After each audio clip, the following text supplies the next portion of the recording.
We have Liberation Day, as you know, on April 2nd. Trump liberation. Trump's family's taking over DeFi and crypto. But as of January 20th, 2025, all of that is over. I've also called on Congress to pass landmark legislation creating simple, common-sense rules for stablecoins and market structure. With the right legal framework, institutions large and small will be liberated to invest, innovate, and take part in one of the most exciting technological revolutions in modern history. It's so big, it's, I think, as big as you can get. Pioneers like you will be able to improve our banking and payment system and promote greater privacy, safety, security, and wealth for American consumers and businesses alike. You will unleash an explosion of economic growth, and with the dollar-backed stablecoins, you'll help expand the dominance of the U.S. dollar, and many, many years to come, it'll be at the top, and that's where we want to keep it. We only want to keep it at the top, always. And we are going to put a lot of thought into the stablecoin regime. And as President Trump has directed, we are going to keep the U.S. the dominant reserve currency in the world, and we will use stablecoins to do that. Trump's tariffs bring in a new financial system. Did Biden do news conferences like this, Peter? I don't think No. so. He was never standing next to somebody who looked like they were about to be shot out of a cannon. Wouldn't have worked out. Financial industry in this country that tried to put our family out of business, that tried to put so many people out of business because they didn't like their political philosophy. And we're the most canceled company probably on earth. It actually is what drove us toward cryptocurrency. You realize that cryptocurrency couldn't be weaponized. You realize that cryptocurrency was a lot faster. It was a lot more pragmatic. It was a lot more transparent. It was exponentially cheaper. And it made me realize that, really kind of the crypto world is really the future of the modern financial system. There's no question about that. Bitcoin is truly digital gold. It's the greatest hedge you could possibly have against, hard assets. And we are a hard asset family in that it's immediately liquid. You can transfer it anywhere around the world. You can take it anywhere around the world. It's 24/7, 7 days a week. It's an unbelievable store of value. And again, real estate is my bread and butter, but real estate's none of those things. If I want to go sell a hotel, it could take me 12 months to do that transaction. Crypto, everybody wants to get legislation passed, and it's really exciting that we've seen both the House and the Senate take up drafts of the stablecoin bill. There's good parts of both. We're going to defer to them on how to work together and get something that the president can sign. And it's really exciting that we're not just seeing stablecoin legislation coming to fruition, but there's a lot of momentum on market structure legislation as well that helps categorize which of these crypto assets are securities, commodities, payment tokens, or some other thing like artwork. And the reason why this is so important is that over the last few years, this lack of clarity has pushed a lot of this industry offshore. America needs to be a financial hub, a technology leader. This needs to be built onshore, and we can only do that with clear rules. So it's great to see Congress finally stepping up and acting here. I want to ask a little bit about the offshoring versus onshoring, because, of course, that is one of the differences that you're seeing in the House and Senate bill, how easy it would be for some of these offshore crypto companies to be able to offer their product in the U.S. And I wanted to get your sense, of course, Coinbase has ties with Circle, but when it comes to groups like Tether, which, of course, you're competitive with, is it important to make sure that groups like Tether are able to be in the U.S. marketplace to be able to offer competition and to offer consumers choice? Yeah, this is a very nuanced issue. Our view is that if you're an issuer in the United States, you should have to get registered in the United States. But if you're operating a stablecoin business offshore, and there's many others that are out there, we want the U.S. to be interoperable with all the different players out there. We don't want to create an unlevel playing field. And so the members of Congress, both in the House and the Senate, are looking at this issue. It's nuanced. We just want to win in a free market, and we don't want to have everybody compete. But if you're going to serve to U.S. citizens, you have to follow the rules. And so that's the balance they're trying to strike. They are intertwined in some ways. Stablecoins are just one of the types of tokens that are defined in the market structure. So in a perfect world, I think we'd have them debated and go through together. But if that's not the order that it happens, I think we're totally fine with that as well. And I think I'm very optimistic that really in the next couple weeks, we'll see something with stablecoins go through. And with market structure, hopefully before the August recess, because that's the message President Trump has sent to Congress, that he really wants to see both of these completed by the August recess. And he's given them that deadline. Financial Services Committee planning on marking up stablecoin legislation. Today, President Trump said that he wants a stablecoin bill on his desk soon. He's got a lot going on with the tariffs. I can't even imagine he wants to focus on stablecoins. Congressman French Hill from Arkansas chairs the Financial Services Committee and is here at our table this morning. We often see you through the window from Washington, with you so it's nice to see you. Yep. I do want to ask you about tariffs, but let's talk stablecoins first. What does this legislation actually look like, and what's the chance it actually gets passed? Well, we think an important component for future of finance is to have a dollar-backed stablecoin here in the United States under U.S. law, where we have the rule of law, the biggest economy in the world, the biggest capital market in the world. And we think it'll then set the standard for what is a stable coin, how would it be used in a new payment rail called a blockchain payment rail using a dollar-backed stable coin. The Senate marked up a bipartisan bill 2 weeks ago, and we'll mark up our bill this week. So I think there's a good chance that we'll find bicameral consensus and bipartisan consensus to move a stablecoin bill to the president's desk. Should I be long Visa or should I be short Visa? Yeah. Because if there's some people that argue if stablecoin works, yeah, a Visa should their margin should come down. Welcome to the Crypto Teacher, and you know I come back with that video just to make you think. Don't forget to like and subscribe to the channel. And make sure you join the Patrons. If you're not a part of the Patrons, make sure you're hitting the Cash App. And also, guys, make sure you go like and follow the TikTok. More videos to come. And we have Trump tariffs coming tomorrow. Liberation Day, April 2nd. And don't forget about history. These dates are chosen. And we have stable coins, DeFi, and smart contracts will keep the dollar with value. Yes, it's going to lose the world reserve currency down the road, but that comes with the battle between China and the U.S. That fall of the United States world reserve currency and the rise of that digital yuan backed by that digital SDR. And remember, the Crypto Teacher told you. And we have Kid Rock in the White House. Yes, guys, you can't make this stuff up. And we have Eric Trump. And of course, the Trump family are moving this industry fast forward. And you would think if it's the President of the United States, a whole lot of people will be looking at the space. No, the sheep stay distracted on things that don't matter. They looking at March Madness while the money is being ran in the back door. And remember, the Crypto Teacher told you. What have we learned from history? No one learns from history. We know what happened in Rome, Babylon, America 2.0. And he is using talking points. Crypto, the new financial system, Bitcoin is digital gold, real-time settlement 24/7. You gotta love it. But you know, we see right through it. And we have Brian Armstrong on stablecoin regulation. Says Trump wants to get this completed soon. And we're going to a level playing field. And also Representative French Hill on stablecoins, on the new payment rails on blockchain. And guys, we know that's a ledger. And that ledger is recording everything. And we know these big banks too big to fail will be on a private blockchain. But with these stable coins on blockchain and then plus smart contracts, they'll be able to tell you what, where, and when and how to buy. And you have 3 to 6 months to spend them or poof, it's gone. And we know that is biblical. And we have Andrew Ross Sorkin playing the Hegelian dialectic. Should we be long on Visa? Visa will be interrupted. Guys, we know that Visa has been in crypto from the beginning. Again, we see right through the Hegelian dialectic. But remember, the Hegelian dialectic and divide and conquer is undefeated.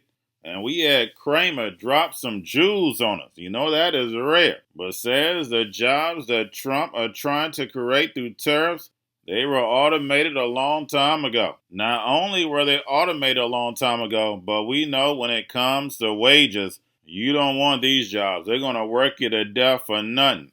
And remember, the Crypto Teacher told you. And when it comes to the stock market, is this the bottom? No, it's not the bottom just yet, but we have a long way down. Remember, the bottom is going to be timed when it comes to these machines, the robots, algorithms, and drones. We're going to continue on pumping and dumping. And we know the Fed has plenty of ammunition. They have 200 basis points they can work with. And then also, Scott Bessent hasn't even got started yet. It seems like they're waiting to get this stablecoin bill pushed through before Scott Bessent comes on the scene. But you definitely want to keep an eye on him. And then, guys, we have home prices will move higher. And we know that means that no one is going to be buying. And it's going to cause a plummet in housing prices later on down the road, especially with all this unemployment just keeps rising. We can see the crisis that's about to happen. But remember, they caused a problem, wait for the reaction, and run in with the solution. The robots, algorithms, and drones. And for the sheep, they're going to give you that universal basic income and send you in the metaverse where therefore your life becomes a video game. And remember, the crypto teacher told you, because he knows when it comes to the NWO, it's all planned out. You have a wonderful day. As someone who's not a fan of free trade, I have to be honest here. A 20% across the board tariff on almost all imports, that would be horrendous for the economy. That's a 20% increase on everything we buy from overseas, and we import a huge amount of foreign goods in America. And those goods are cheap because that's the deal. There's plenty of competition from these companies, but with the exception of the auto industry and those that contribute to it, mainly steel, it doesn't matter anymore. The truth is, the jobs that are meant to be protected by tariffs were automated out of existence a long time ago. The truth is, the jobs that are meant to be protected by tariffs were automated out of existence a long time ago. You're simply not going to bring back those fancy, gorgeous rolls of gift wrap paper that my father used to sell because China wiped out all the American plants that he worked for years ago. In fairness, he loved doing business with the Chinese, always said they were more accommodating than the Americans, but China subsidized those companies so they could wipe out our companies, and our government let it happen.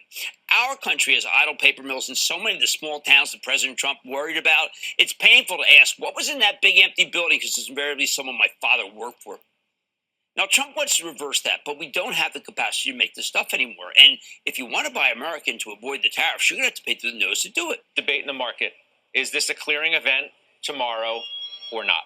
How would you answer that? No. She'll let us move past this moment? I don't think so. I mean, look, I'm still concerned about April earnings season, that a little bit of like the damage is done in terms of, you know, confidence from the consumer. If you're CEO of a company, did you deploy capital? What's happening with inventory and CapEx? Like, I think there's enough uncertainty where I'm really focused on that first 2 weeks of April earnings season. Do I get any negative pre-releases, and or do I get what we all love, which is a stock misses but it doesn't go down and the stock stays flat, and then we say, okay, that's the clearing event. I do think that a 5% or plus or minus tariff is in the price for the first half this year. I mean, if you look at the poly market, it's now up at 70%. We're going to have one, and the market's not reacting that badly to that. Mm-hmm. But I think if it starts getting much bigger than that, there's another leg down. So I don't think there could be a one-day clearing event, but I don't think we're out of the woods. The bottom is in for the market by any stretch. So you say another firm is sure about at least one thing: home prices are going up. Let's bring in Diana Olick with that story. Diana? Well, Kelly, look, as you said, we've already talked a lot about the tariff impact on builder costs, increases on imported lumber, drywall, aluminum, and appliances. Builders will pass those costs on to consumers, but prices on existing homes could rise as well. An immediate impact should be fewer builds and pushing the marginal buyer into the existing market. So that new demand shifted their forecast from 2025 from their base case 2% year-over-year price decline on existing homes to closer to their bull case of going to a different economy.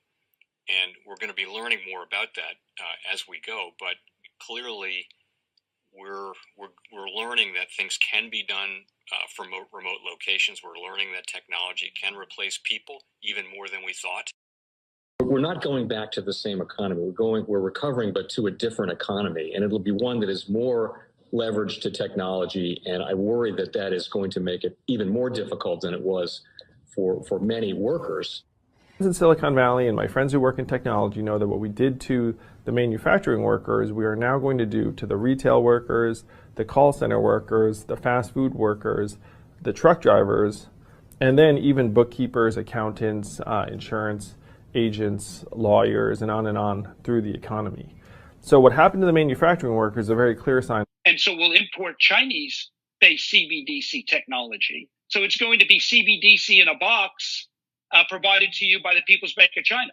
But every stock, every bond, every currency, every commodity, every piece of art, every private business, every piece of real estate will eventually be a token on a blockchain, an entry on a ledger, permanent and immutable.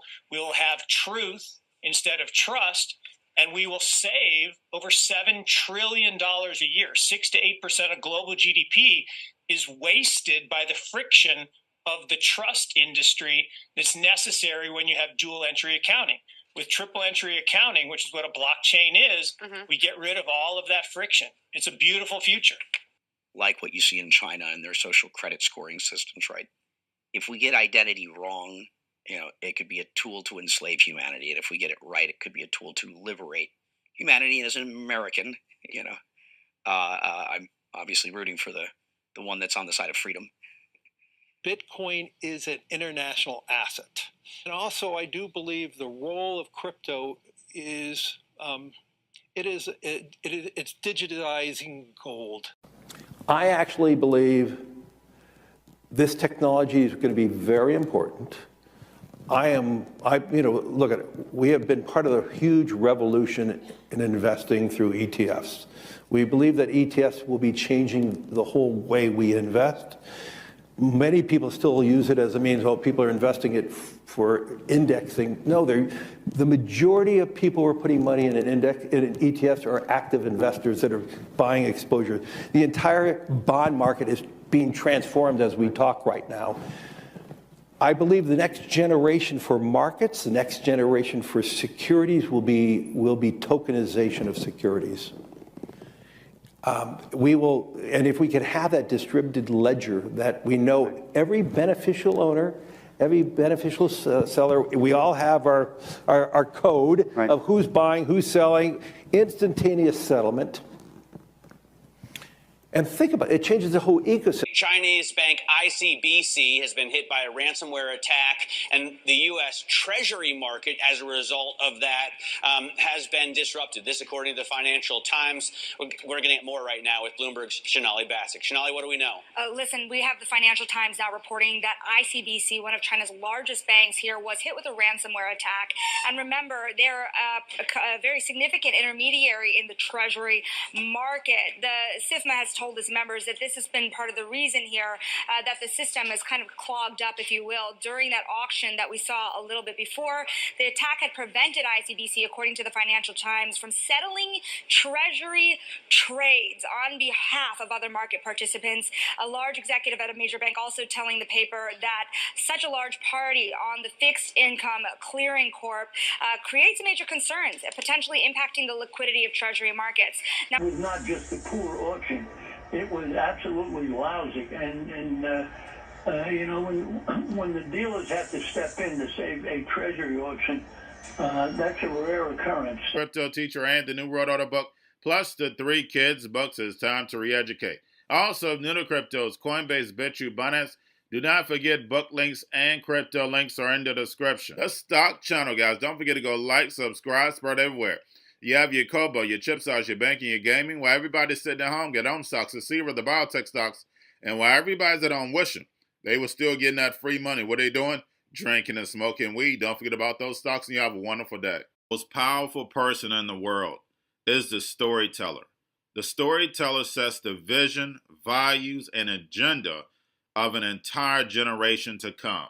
Steve Jobs. And guys, I truly believe in this. When you look at the New World Order, they're the storytellers. And that's the reason why I wrote my New World Order book. But guys, now it's time to change the current generation. And I wrote 3 kids books. I love the Trinity because I understand the power that's in it.